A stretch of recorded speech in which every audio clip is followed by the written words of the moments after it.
ሰላም ጤና ይስጥልን የአዲስ 24 ወዳጆች በዛሬ ዜናዎቻችን በህወሓትና በመከላከያ የተጀመረው አዲስ ጦርነት በዛሬው ዕለትም በሌላ አቅጣጫ ውጥረቱ ጨምሯል። መከላከያ በድሮንም ጭምር እርምጃ እየወሰደ እንደሆነ ተገልጿል። ኢትዮጵያ 20 ሚራጅ 2000 የተባሉ አራተኛው ትውልድ ወይም ፎርዝ ጄኔሬሽን ዘመናዊ ተዋጊ ጀቶችን በቅርቡ ልትረከብ ነው። ሐራ መሬት ተብለው የሚታወቁ የታጠቁ የትግራይ ኃይሎች በአፋር ክልል በራህሌ ወረዳ ቡሬ ቀበሌ ከአካባቢው ህዝብ ጋር መጋጨታቸውን ኢትዮጵያ የዓለም ወታደራዊ ኃይል ደረጃዋን ማሻሻሏን የተመለከተም አለን። የሱዳን ጦር በደቡብ ዳርፉር ዲሊንግ ከተማ የነበረውን ከበባ በመስበር መንገዱን ክፍት ማድረጉን ማስታወቅን የሚሉ መረጃዎች በዝርዝር ይዘን ቀርበናል። የተከበራችሁ የአዲስ 24 ወዳጆች እስከ መጨረሻው ዜናዎቻችን ተከታተሉን። ሌሎች ዜናዎች እንዲደርሷችሁም ደግሞ ቻናላችንን ላይክ፣ ሼር እና ሳብስክራይብ አድርጉ። ወደ ቀዳሚው ዜናችን አለፍን። የህወሓት ታጣቂ ኃይሎች ከመከላከያ በይፋ ጦርነት ጀምረዋል። የህወሓት ታጣቂዎችና በመንግስት መካከል አዲስ ጦርነት ትላንት ጥር 18 2018 ዓ.ም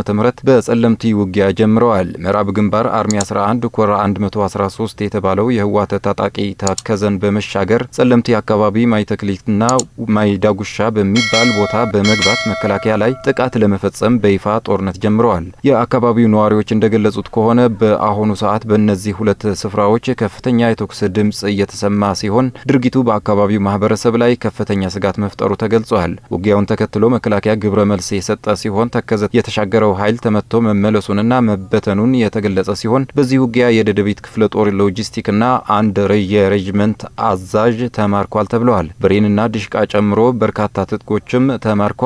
በተጨማሪም በፍየል ውሃና ዲማ ተጨማሪ ኃይል እየመጣ ነው ተብለዋል። በዛሬው ዕለት ደግሞ በሌላ አቅጣጫው ውጥረቱ ጨምረዋል። ካለፈው እሁድ አንስቶ ህወሓት በሽሬ አቅጣጫ ከፍተኛ ኃይል ማስጠጋቱ የታወቀ ሲሆን ከሽሬ ወደ ማይጸብሪ የሚወስደው አንድ መንገድ ከጧት አንስቶ እንደተዘጋ ምንጮች አስረድተዋል። መንገዱ የተዘጋው በመከላከያ ሰራዊቱ እንደሆነም ተነግረዋል። የህወሓት አርሚ 11 ሎጂስቲክስም በድሮን መውደምንና መሪው ከነ ሙሉ ስታፉ መደምሰሱን እየተገለጸ ይገኛል። በአፋር አካባቢም ለየት ያሉ እንቅስቃሴዎች ይታያሉ ተብለዋል። በአሁኑ ሰዓት የህወሓት ኃይሎች በቶንሳ በኩል ጥቃት ለመፈጸም እየወረዱ ነው ተብለዋል። በራያ ጨርጨር የነበረው ኃይል ወደ መንደፈራ ከጨርጨር ወደ ምስራቅ ያሉ ተራራዎች ወጥቷል። ትላንት አመሻሽ ላይ ቢሶበር የነበሩ የሰራዊት መሪዎች አፋር ላይ ያለው ኃይል መመታት አለበት ብለው እንቅስቃሴ ጀምረዋል ተብሏል። ትላንት የወጡ መረጃዎች እንደሚያመለክቱት ህወሓት አዲስ ሹምሽር ያደረገ ሲሆን የሰራዊቱ ዋና አዛዥ ጀነራል ወደንቤተይ፣ ዋና የዘመቻ አዛዥ ጀነራል ዮሐንስ መዲድ፣ የመረጃ ዋና አዛዥ ጀነራል ማሾ በየነ ሆነው ተሹመዋል ተብለዋል። በሌላ በኩል ሻዕቢያም ጦሩን ትግራይ ክልል የህወሓት ጦር ልብስ አስለብሶ እየተቀላቀለ ይገኛል ተብለዋል። ኢትዮጵያ 20 ሚራጅ 2000 የተባሉ አራተኛው ትውልድ አራተኛ ጄኔሬሽን ዘመናዊ ተዋጊ ጄቶችን በቅርቡ ልትረከብ ነው። ኢትዮጵያ የተባበሩት አረብ ኤሚሬትስ የፈረንሳይ ስሪት የሆኑ 20 ሚራጅ 2000 የተባሉ አራተኛው ትውልድ ዘመናዊ ተዋጊ ጄቶችን በቅርቡ ልትረከብ መሆኑን ከአረብ ሚሊተሪ የተገኘው መረጃ ያመለክታል። ኢትዮጵያ ይህንን ዘመናዊ ተዋጊ ጄት የምትረከብ ከሆነ የኢትዮጵያ አየር ኃይልን አቅም በእጅጉ ያጠናክራል ተብሏል። ይህ ጄት ዘርፈ ብዙ ጠቀሜታዎች ያሉት ሲሆን ሚሳኤልና ቦምብ ለመተኮስ እንዲሁም የጠላት የተተኮሰ ሚሳኤልን አየር ባየር ለማክሸፍ ትልቅ ሚና ይጫወታል። ይህን ጄት ዩክሬን በቅርቡ ተረክባ የራሻን KH-101 ክሩዝ ሚሳኤል ለማክሸፍ ጥቅም ላይ አውላው የነበረ ሲሆን በዚህም 98 በመቶ ስኬታማ እንደነበረች ታውቋል። በተመሳሳይ ዜና ኢትዮጵያ የዓለም ወታደራዊ ኃይሏ ደረጃዋን አሻሽላለች። በግሎባል ፋየር ፓወር የ2026 ወታደራዊ ኃይል ደረጃ መሰረት ኢትዮጵያ በኃይል መከላከያ በ2025 ከነበረች በ52ኛ ደረጃ 5 ደረጃዎችን አሻሽላ 47ኛ ደረጃ ላይ ተቀምጣለች። ከአፍሪካ ባለችበት 5ኛ ደረጃ ላይ ቀጥላለች። በ2026 ግብጽ ከአፍሪካ ቀዳሚ ወታደራዊ ኃያልነቷን የተረጋገጠ ሲሆን የኃይል መከላከያ ከአፍሪካ አንደኛ፣ ከ145 ሀገራት መካከል ደግሞ ከዓለም 19ኛ ደረጃን ይዛለች። አልጄሪያ በአህጉሪቱ ሁለተኛ፣ በዓለም 27ኛ ደረጃን ስትይዝ ተከታዮቹ ሀገራት ናይጄሪያ በዓለም 33ኛ፣ ደቡብ አፍሪካ 40ኛ፣ ኢትዮጵያ 47ኛ፣ ሞሮኮ 56ኛ፣ አንጎላ 59ኛ፣ ኮንጎ ዲሞክራሲያዊ ሪፐብሊክ 64ኛ፣ ሱዳን 66ኛ፣ ቱኒዚያ 79ኛ ከአፍሪካ 10 ወታደራዊ ኃይሎች ዝርዝር ውስጥ ተካተዋል። በዘንድሮ ዓመት ኢትዮጵያ፣ ሞሮኮ፣ ኮንጎ ዲሞክራሲያዊ ሪፐብሊክ፣ ሱዳን እና ቱኒዚያን ጨምሮ 14 የአፍሪካ ሀገራት በዓለም የወታደራዊ ኃይል ዝርዝር ውስጥ የደረጃ ማሻሻል አሳይተዋል። ከአፍሪካ ሀገራት 17ቱ ደረጃቸውን ሲቀንስ የ7ቱ ደግሞ እንደነበረ ቀጥለዋል።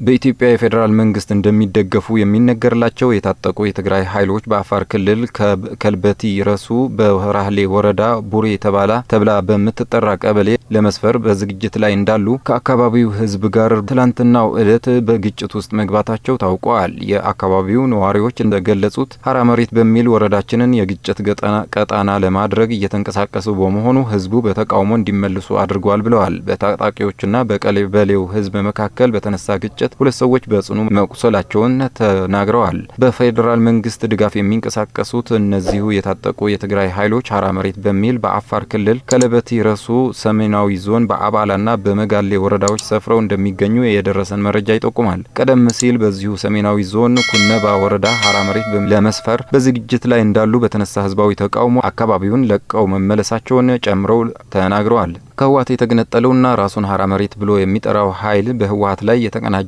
ጥቃት ለመክፈት መዘጋጀቱን ሲገልጽ እንደነበር መረጃዎች ያሳያሉ።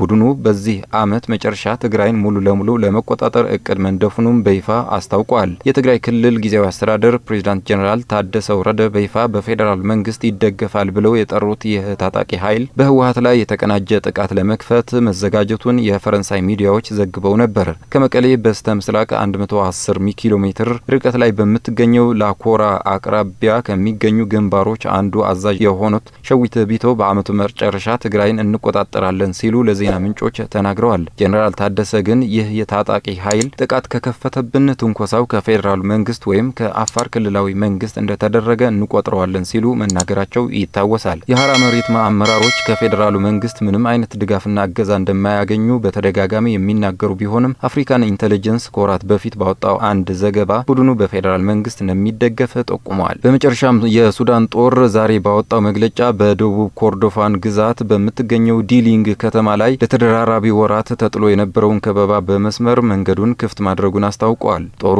በአካሄደው ስኬታማ ወታደራዊ ኦፕሬሽን በጠላት ኃይሎች ከባድ ኪሳራ በማድረስ የዲሊንግ መንገድን መክፈት መቻሉን ገልጿል። ይህ ድል ከተረጋገጠ ጦሩ ወደ ዲሊንግ ያስገቡትን የሰሜንና ደቡብ አቅጣጫዎች ሙሉ ለሙሉ መቆጣጠር ያስችለዋል። ዲሊንግ ከከበባ ውስጥ በምትገኘው የግዛት ዋና ከተማ ከዱግሊ እና በሰሜን ኮርዶፋ ዋና ከተማ ኤል ኦቤይድ መካከል የምትገኝ ስትራቴጂካዊ ከተማ ናት። ፈጥኖ ደራሽ ኃይሉ አርኤስኤፍ እነዚህን አካባቢዎች ለመክበብ ሲጥር ቆይተዋል።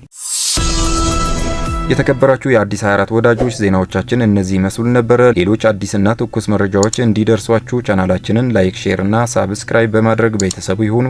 መልካም ጊዜ።